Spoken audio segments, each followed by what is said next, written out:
we're studying how HR manages the employment relationship in this module. And I wanted just to take a couple minutes to talk about how important the communication process is for managing the employment relationship. Any of you who had a class with me before understand the concept of organizational justice, and that is focused on in this chapter, and I like the way that they do that. As you may know, there are 4 dimensions that we look at in terms of organizational justice, and the first 2 are quite traditional. So there's fairness or justice in terms of how outcomes are distributed. That's distributive justice. And there's fairness or justice in terms of the processes that we set up to make decisions. And that's procedural justice. And those are very important, obviously, but it's the last 2 dimensions that I think really speak to communication, and that has to do with interpersonal justice. That is whether people are treated with respect and dignity. And then there's informational justice. This is whether information has been shared in a way that is straightforward and thorough and also timely.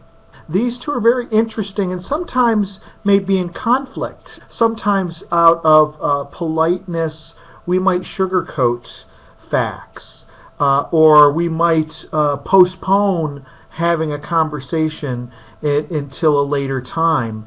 But again, that might be violating informational justice. And so we have to find a way to rectify these 2 dimensions of being able to be candid with people and to get into the details in a timely manner, but also do that in a way that treats people with dignity and respect. And I think that it really requires that HR has a lot of emotional intelligence. When we communicate with others, we tend to give what we get. And so if we're getting a lot of kind of aggressive or insulting types of communications, most people's natural reaction is to give that right back, and that's something that people in HR really have to avoid. Quite likely that they're going to be bearing bad news, and in doing so they're going to have to do in a way where they maintain composure while at the same time communicating very difficult facts. And so I think that is something that is of utmost importance.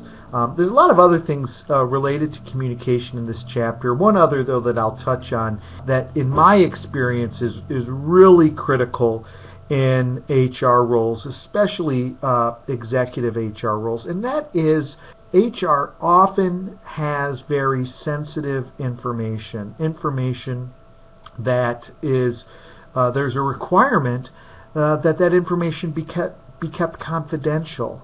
And so people in HR roles really have to have a lot of discretion about when they share information and what information they share. And so the motto that loose lips sink ships really applies in HR positions.